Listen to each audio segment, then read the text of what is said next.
Cairan yang masuk ini Sudah dua kantong Pak. Untuk penyembuhannya, ya. penyembuhannya ya nunggu trombosit obat naik, Ah, terus sama itu kasih hilang demamnya, apa gitu gitu. sama ya mudah-mudahan jantungnya enggak.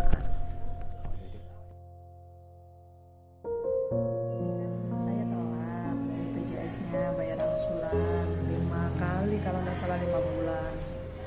700 berapa begitu. Terus kalau rawat inap itu ada dendanya meskipun sudah dibayar tunggakan BPJS-nya. Dendanya 2,5% Pak dari total semua rawat inap.